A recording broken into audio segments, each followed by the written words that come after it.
Hello and welcome. मेरा नाम अंजलि कुमारी है एंड आज हम लाइट चैप्टर स्टार्ट करने वाले हैं। एंड ये चैप्टर में हम क्लास 10th के अकॉर्डिंग चलेंगे एंड हम इसको एनटीएससी लेवल तक ले जाने की कोशिश करेंगे। तो स्टार्ट करते हैं। लाइट। ओके, तो सबसे पहले हमें ये जानना होगा कि लाइट की डेफिनेशन क्या है। तो लाइट एक टाइप की इलेक्ट्रोमैग्नेटिक एनर्जी होती है। इलेक्ट्रोमैग्नेटिक का मतलब क्या होता है, सबसे पहले तो हम ये जानने की कोशिश करेंगे। फिर पहले डेफिनेशन पढ़ लेते हैं। Light is a form of electromagnetic energy that caused the sensation of vibration. Simple language में बात करें तो लाइट एक टाइप की एनर्जी होती है जिसकी वजह से हम किसी भी चीज को देख पाते हैं। यहाँ पर एक नया वर्ड आपके पास आ गया कि इलेक्ट्रोमैग्नेटिक। अभी इलेक्ट्रोमैग्नेटिक क्या होता है? तो लाइट के अंदर दो टाइप की फील्ड चल रही होती है। एक होती है इलेक्ट्रिक फील्ड और एक होती है मैग्नेटिक फील्ड। मैग्नेटिक फील्ड को तो हम लोग सेंस भी कर पाते हैं। जब दो मैग्नेट्स को हम पास में लेके आते हैं तो हम देखते हैं कि कोई चीज होती है जो मैग्नेट्स को अट्रैक्ट करवा रही होती है, एक दूसरे से रिपेल कर पा रही है। तो मैग्नेटिक फील्ड को तो हम फील भी कर पाते। इलेक्ट्रिक फील्ड आप लोगों के लिए नया होगा। इलेक्ट्रिक फील्ड दो चार्ज पार्टिकल्स के बीच में लगती है। अगर मैं चार्ज पार्टिकल को क्यू की तरह लिखती हूँ, क्यू से डिनोट करती हूँ, तो दो चार्ज पार्टिकल के बीच में लगने वाली जो फील्ड होती है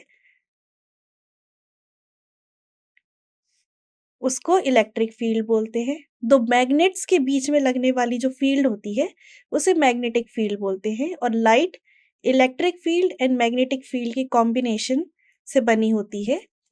एंड लाइट की डेफिनेशन होती है कि वो एक टाइप की इलेक्ट्रोमैग्नेटिक एनर्जी होती है जिसकी वजह से हम चीजों को देख पाते हैं।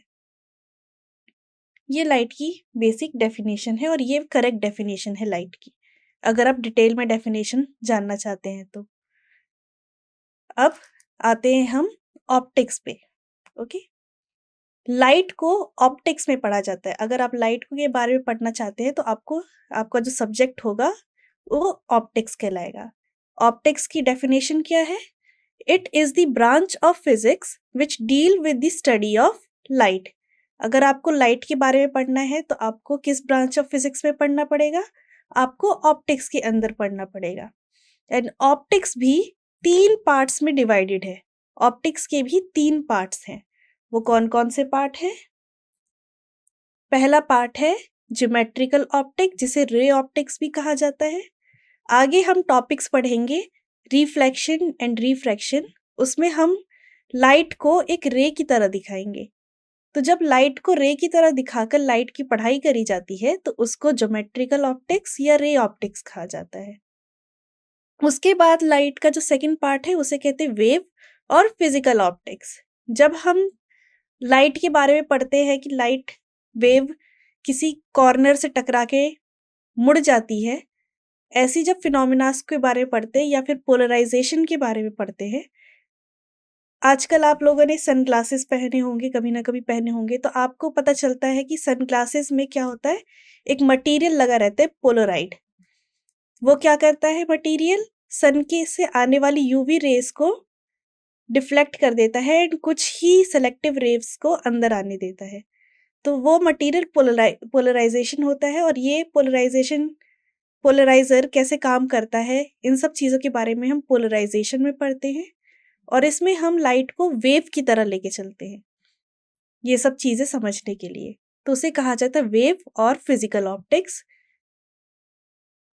थर्ड इसका जो पार्ट है उसे कहते हैं क्वांटम ऑप्टिक्स। एटॉमिक लेवल पे लाइट कौन कौन से फिनोमिनाज में रिस्पॉन्सिबल होता है उसको कहते हैं क्वांटम ऑप्टिक्स।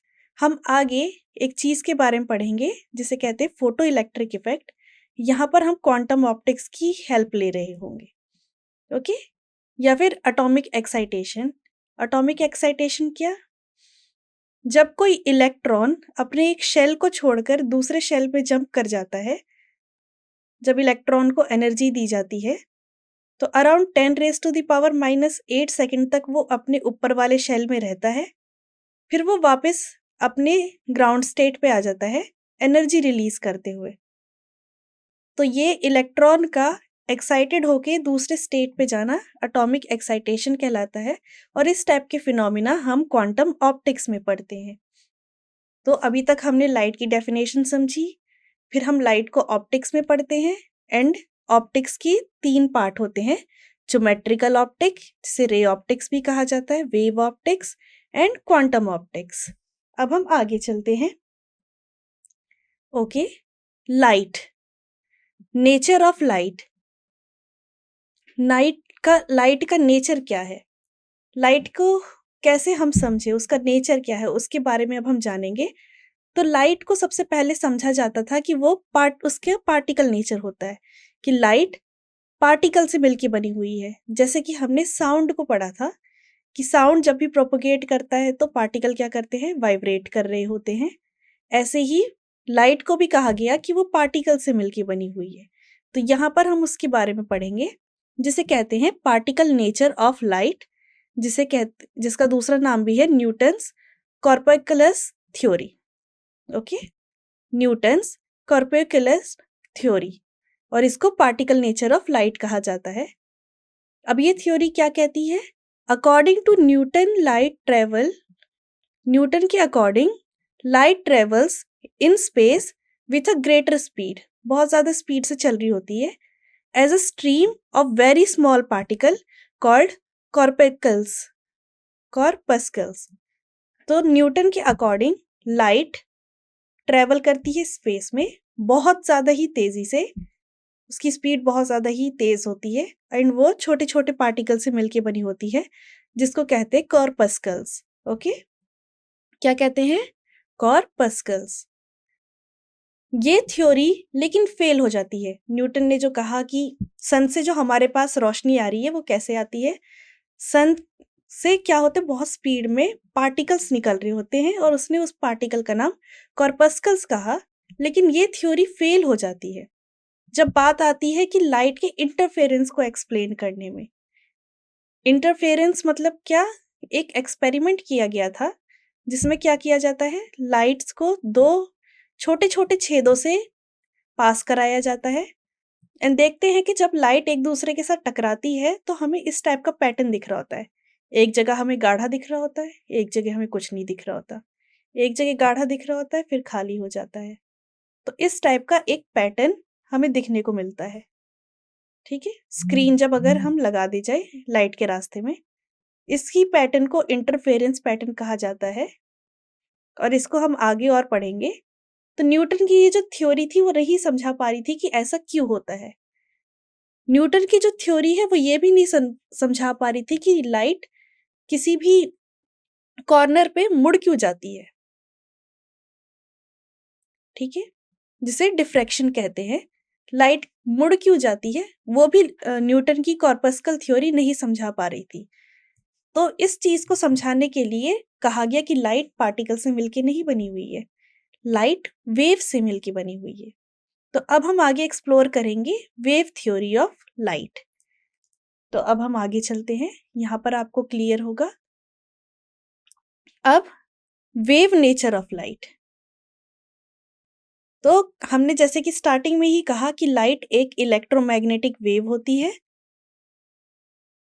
जैसे साउंड वेव होती है। So there is no need of medium for the propagation, because light एक इलेक्ट्रोमैग्नेटिक वेव है, तो उसे साउंड की तरह किसी मीडियम की जरूरत नहीं होती। साउंड कैसे ट्रेवल करता है, उसको मीडियम की जरूरत होती है। मेरी आवाज आप तक कैसे आ पा रही है, क्योंकि जो हमारे पास जो खाली स्पेस है वहां पर एयर मॉलिक्यूल्स भरे हुए हैं। जब एयर मॉलिक्यूल्स वाइब्रेट करते हैं तब साउंड एक पॉइंट से दूसरे पॉइंट पे ट्रेवल करती है। बट लाइट क्योंकि एक इलेक्ट्रोमैग्नेटिक वेव है तो उसको कोई भी मीडियम की जरूरत नहीं होती है। लाइट खाली स्पेस जहां पर कोई भी पार्टिकल ना हो, वैक्यूम, वहां पर भी ट्रेवल कर सकती है। So light wave are electromagnetic wave, so there is no need of medium for the propagation of these wave. Light क्या है, वैक्यूम में भी ट्रेवल कर सकती है। वैक्यूम का मतलब क्या होता है, जहां पर कोई भी पार्टिकल प्रेजेंट नहीं होता, एयर पार्टिकल भी नहीं। एंड हमने जाना कि जो लाइट की स्पीड होती है वैक्यूम में, मैक्सिमम होती है और उसकी वैल्यू क्या होती है 3 इंटू 10⁸ मीटर पर सेकेंड, जिसको सी से भी लिखा जाता है 3 इंटू 10⁸ मीटर पर सेकेंड। ये लाइट की स्पीड होती है, सबसे ज्यादा स्पीड वैक्यूम में। ये साउंड से बिल्कुल उल्टा है, साउंड की स्पीड सबसे कम होती है किसमें, एयर में, फिर उससे ज्यादा होती है वाटर में या फ्लूइड में, एंड सबसे ज्यादा होती है सॉलिड में।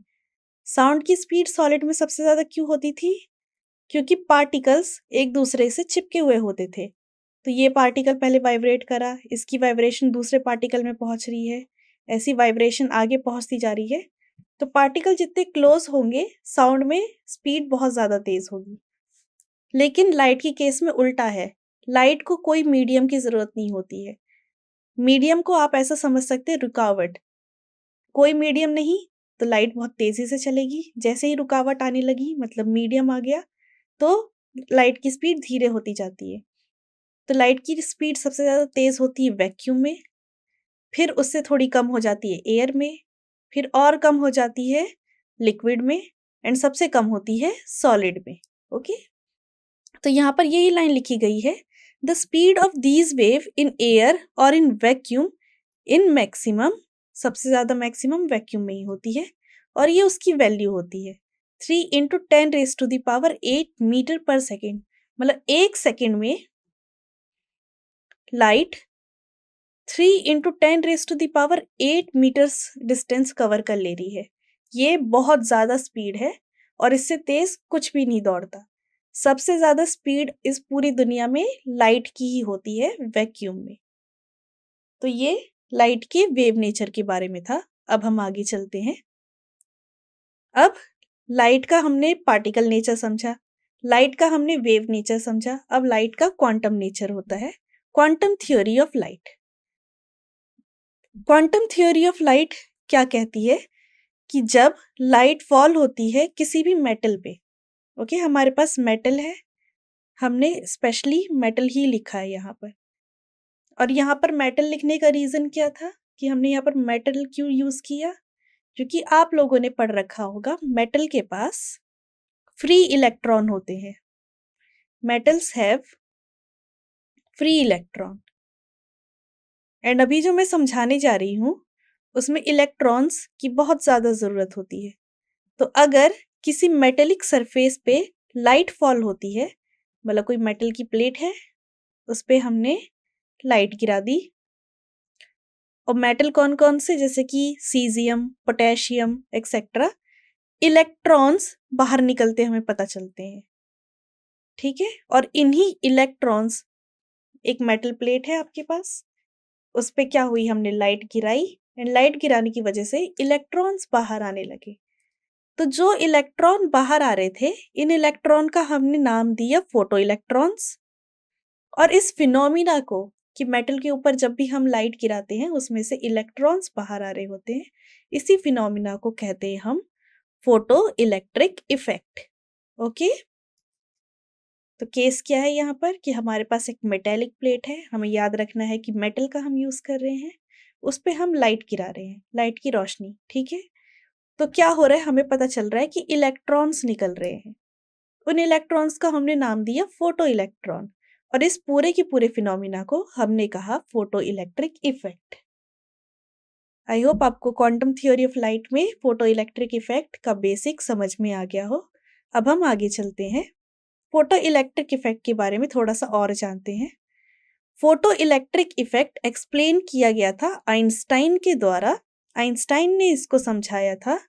एंड फोटो इलेक्ट्रिक इफेक्ट में आइंस्टाइन ने क्या समझाया था, अकॉर्डिंग टू प्लांक, प्लांक के अकॉर्डिंग, प्लांक एक साइंटिस्ट का नाम है, लाइट कंसिस्ट ऑफ पैकेट्स।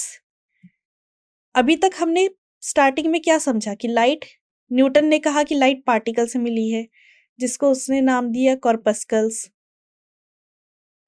फिर हमें पता चला कि नहीं, लाइट पार्टिकल से नहीं बनी हुई है, क्योंकि कॉर्पस्कल्स थ्योरी हमें ना तो डिफ्रैक्शन शो बता पा रही थी कि एक्सप्लेन कर पा रही थी कि कैसे होता है, ना इंटरफेरेंस एक्सप्लेन कर पा रही थी। तो फिर हमने कहा कि नहीं, लाइट तो वेव से बनी है जी, ठीक है, इलेक्ट्रोमैग्नेटिक वेव, जिसको मैं शॉर्ट में ईएम वेव लिख रही हूँ। लाइट इलेक्ट्रोमैग्नेटिक वेव से बनी हुई है, इसलिए हम एक्सप्लेन कर पाए कि लाइट वैक्यूम में कैसे चल रही है। लाइट की स्पीड तो सबसे तेज वैक्यूम में क्यों है। ओके, फिर हमने एक और नया फिनोमिना देखा कि लाइट जब भी किसी मेटल पे गिराई जाती है तो उसमें से फोटो इलेक्ट्रॉन्स बाहर निकल रहे होते हैं, जिसको हमने फोटो इलेक्ट्रिक इफेक्ट नाम दिया। फोटो इलेक्ट्रिक इफेक्ट को आइंस्टाइन ने समझाया था और उसको फर्दर एक्सप्लेन किया था प्लांक ने। प्लांक ने कहा कि लाइट कंसिस्ट करती है पैकेट्स, पैकेट्स ऑफ एनर्जी, जिसे क्वांटा ऑफ एनर्जी कहा जाता है। Okay, quanta of energy.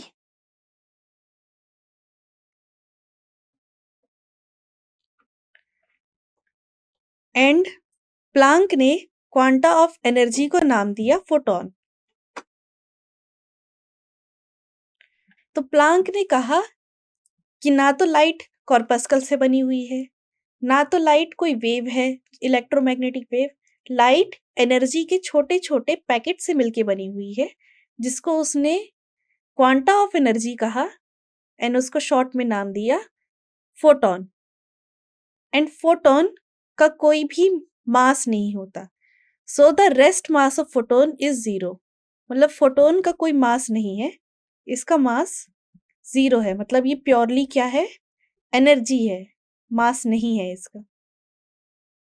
And because ये प्योरली एनर्जी है तो ये क्या कर सकती है, ट्रेवल कर सकती है। अगर इसको हम मेटल प्लेट में डालें तो क्या कर सकती है, इलेक्ट्रॉन को बाहर निकाल सकती है।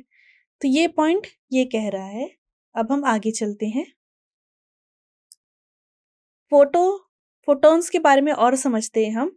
ईच क्वांटा ऑफ एनर्जी, जो हमने ये पैकेट्स बनाए थे छोटे छोटे, जिसको फोटोन कहा गया है या क्वांटा कहा गया है या फिर क्वांटा कहा गया है, हर एक क्वांटा की हमने एनर्जी कैलकुलेट करी एंड वो एनर्जी निकल के आती है E equal to h nu. ठीक है, E इक्वल टू एच, ये न्यू है जो आपको V की तरह दिख रहा होगा, बट ये न्यू है, जहां पर H एक कांस्टेंट है जिसको प्लांक कांस्टेंट कहा जाता है, जिसकी वैल्यू ये होती है 6.6 इंटू 10⁻⁻34 जूल सेकेंड। जूल आपको पता होगा कि एनर्जी की यूनिट होती है, वर्क की यूनिट होती है, जूल सेकेंड। और न्यू क्या है, फ्रीक्वेंसी है। किसकी फ्रीक्वेंसी है, लाइट की फ्रीक्वेंसी है। तो अब हमने एनर्जी भी कैलकुलेट कर दी है कि हर एक क्वांटा की एनर्जी कितनी होती है। कितनी होती है, E equal to h nu, जहां पर H की वैल्यू क्या है 6.6 into 10⁻⁻34 joule second. And nu क्या है, फ्रीक्वेंसी है। फ्रीक्वेंसी क्या होती है, टाइम पीरियड का इनवर्स होती है, 1 अपॉन टाइम होता है। नंबर ऑफ ऑसिलेशन को ही फ्रीक्वेंसी कहते हैं, अगर आपको डेफिनेशन याद होगी, number of oscillation.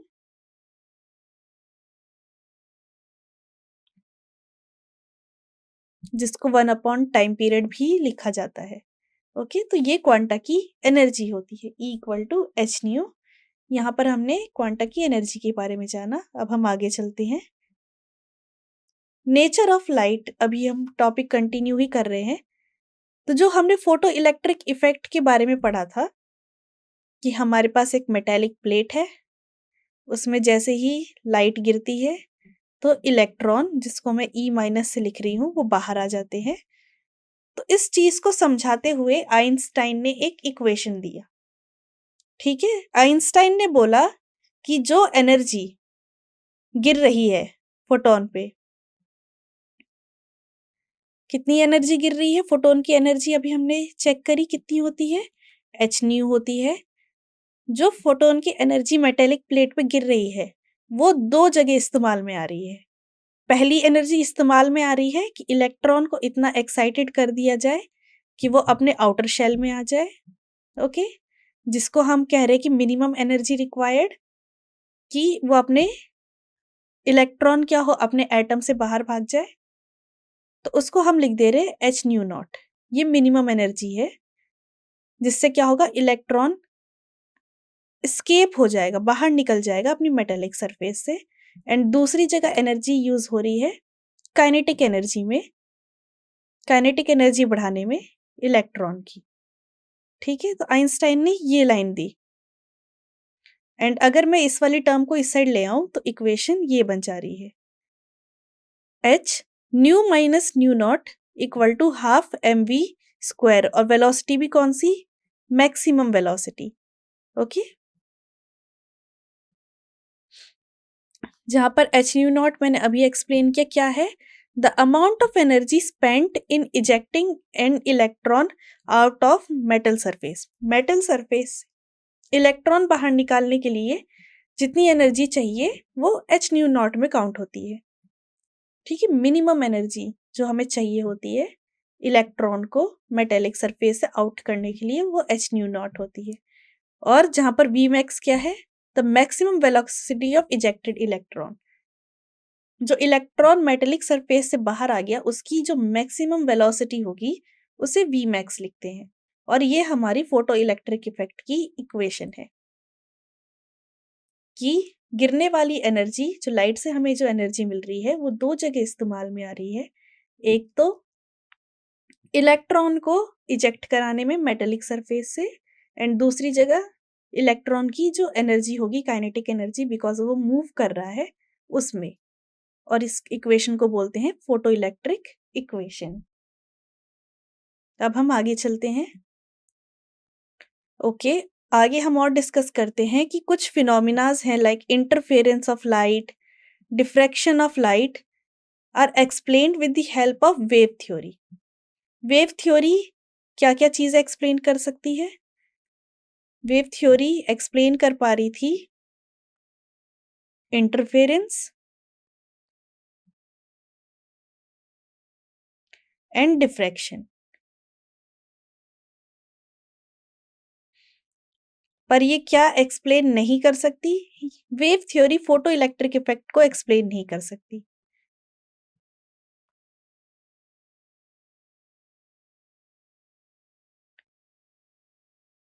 Okay, wave theory fail होती है फोटो इलेक्ट्रिक इफेक्ट को एक्सप्लेन करने में। तो इसका मतलब ये हमने स्टार्टिंग में ही समझ लिया कि पार्टिकल नेचर एक्सप्लेन नहीं कर पा रहा था इंटरफेरेंस एंड डिफ्रैक्शन को, पर particle nature photo electric effect को एक्सप्लेन कर पा रहा है। But wave nature photo electric effect को एक्सप्लेन नहीं कर पाता, बट वेव नेचर क्या कर रहा है, इंटरफेरेंस को एक्सप्लेन कर पा रहा है, डिफ्रैक्शन को एक्सप्लेन कर पा रहा है, आगे पोलराइजेशन को एक्सप्लेन कर पा रहा है। तो क्वांटम थ्योरी की हेल्प से हमें ये पता चला कि लाइट के डुअल नेचर होते हैं। Light has dual nature. और कौन कौन से नेचर होते हैं लाइट के पास? दो टाइप के नेचर है। लाइट वेव नेचर भी शो करता है, किसी किसी जगह पे वो वेव की तरह वर्क करता है, एंड किसी किसी जगह पे वो पार्टिकल की तरह वर्क करता है। हमें अभी तक जितना भी हमने डिस्कशन किया इससे हमें यही समझ में आ रहा है कि लाइट के पास दोनों नेचर है, वेव नेचर भी है, पार्टिकल नेचर भी है। वहीं पर साउंड के पास कौन सा नेचर था? साउंड के पास खाली पार्टिकल नेचर था। तो जितना भी हमने एक्सप्लेनेशन दिया, जितना भी हमने समझा, उससे यही कंक्लूजन निकल पाता है कि लाइट हैज़ डुअल नेचर। ये हमें बहुत अच्छे से याद रखना है, बहुत क्वेश्चंस में आ जाते हैं कि लाइट किस टाइप का है, उसके पास वेव नेचर है, पार्टिकल नेचर है, उसके पास दोनों है या none of these. Correct answer होता है कि लाइट के पास डुअल नेचर है, wave nature and particle nature. And इस कंक्लूजन के साथ हम आज की क्लास को एंड करते हैं। आई होप आपको आज की क्लास में लाइट का इंट्रोडक्शन एंड अभी तक जितना भी हमने पढ़ा है वो सब क्लियर होगा। Thank you.